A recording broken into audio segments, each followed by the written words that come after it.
Pozdravljeni! Danes se bomo zazrli malce v prihodnost. Skušali bomo razumeti, kako bo izgledala Formula 1 leta 2025.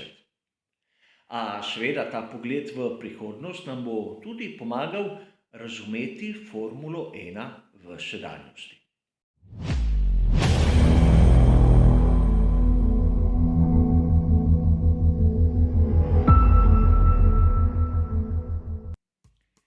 Za mnoge navdušence je sodobna Formula 1 kompleksna, malodane nerazumljiva in usmerjena predvsem na varčevanje. Mnogi trdijo, da je taka Formula 1 nenaravna oziroma nezanimiva. A tu na mojem kanalu sem skušal v preteklosti podati razlage na določene prvine, kjer sem na koncu prišel do zaključka, da temu pravzaprav ni tako. In moram priznati, da gre kot ponavadi za moja osebna razmišljanja in moje osebne zaključke, kateri konec koncev sploh niso lahko pravi. Nisem inženir, sem le navdušenec kot mnogi izmed vas. Zanimivo je, da v intervjuju, ki ga je dal Pat Symonds za spletno stran racefans.com, potrdi določene poglede na Formulo 1. Pat Symonds je sedaj glavni tehnični direktor v Formuli 1, predtem vam je bil verjetno znan z ekip Benetton oziroma Williams. Govori o Formuli 1 leta 2025, kako vidi ta razvoj bolidov tega športa v prihodnosti. A s tem svojim videnjem nekako potrjuje tudi, kako moramo gledati na šport v sedanjosti in kje so največje težave. Prvo zadevo, katero je omenil, je ta, da se je teža bolidov Formule 1 dvignila. Namreč v zadnjih 8 letih se je tista minimalna teža dvignila za več kot 17%. Danes je ta 752 kg, brez da tu prištejemo še gorivo. In sam si je zadal za nalogo znižati to težo. A seveda to je dvorezen meč, namreč dvig teže je posledica hibridnih pogonskih sklopov. Te so bistveno bolj kompleksni od tistih enostavnih motorjev z notranjim izgorevanjem, posebej atmosferskih, in seveda, če hočemo nekako zaustaviti iskanje eksotičnih materialov in drugih rešitev pri znižanju teže samega pogonskega sklopa, ni druge rešitve. A tu bi rad poudaril, da bolidi Formule 1 morajo določeno mero resursov usmeriti tudi na varnost.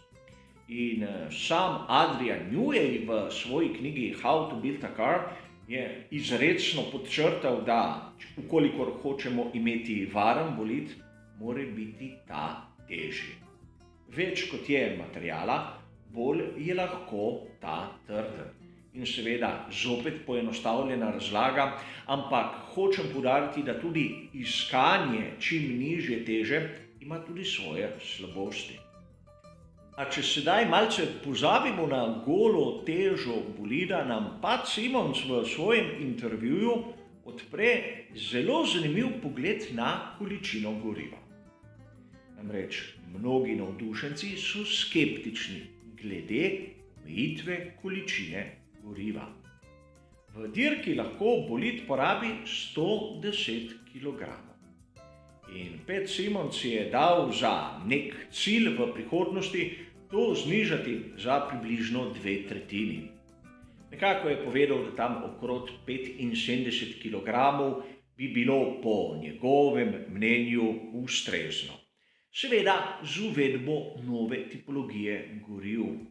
In tu je eksplicitno omenil sintetična goriva, ki bi imela v kilogramu več energije kot dosedanja. Verjetno se marsikdo izmed vas spomni, kako sem sam skeptičen, ko naletim na novico, da je ta pogonski sklop dosegel to fantastično moč, oni drugi čez 14 dni je pa krepko prehitel vse rekorde. Sam se zavedam dejstva, da iz kilograma goriva je možno izvleči neko končno moč in ta eksponencialna rast, ki jo vidimo v raznih virih, je vse prej kot realna. Seveda, po drugi strani se še marsikdo izmed vas lahko spomni tistega poizkusa, ko smo nekako zaokroženo izračunali, da 10 kg manj goriva pomeni približno zaokroženo 2/10 nižji čas na krog na neki povprečni progi. In seveda tudi to je zanimiv faktor, kako z varčevanjem pri porabi smo v bistvu hitrejši. In ukolikor imamo boljše gorivo z več energije, lahko z nižjo težo dosežemo boljše čase. Torej, varčujemo na eni strani, na drugi strani smo hitrejši. In to je ena izmed smernic, ki jo vidimo, ki meni osebno je izjemno zanimiva. Pat Simons v nadaljevanju izrecno poudari, da v njegovih načrtih je to, da bodo bolidi v sezoni 2025, grobo rečeno, enako hitri, imeli enake pospeške, enake zavorne poti, enake hitrosti v ovinkih oziroma, če poenostavimo, imeli naj bi primerljive čase na krog kot današnji bolidi. In kako bi to lahko dosegel? Enostavno, poleg tiste visoke teže samega bolida je vidi največjo težavo v tem, da imajo sodobni bolidi Formule 1 ogromen zračni upor. Zadeva, o kateri govorimo izjemno pogosto na tem kanalu. In sam tudi dodam, da bolid Formule 1, ki ima visok zračni upor, ima lahko tudi visok aerodinamični oprijem. Ukolikor samo znižamo zračni upor, bomo kaj hitro padli v past, da v samih ovinkih ne bo več dovolj aerodinamičnega oprijema in bodo bolidi počasnejši. Zato sam Pat Simons vidi rešitev v tem, da bi imeli aktivne aerodinamične površine. In to poenostavljeno povedano ni nič drugega kot sistem DRS v raznih izpeljankah. Sicer po sedanjem pravilniku Formule 1 so mobilne aerodinamične površine prepovedane, seveda z izjemo sistema DRS, kar je eksplicitno napisano.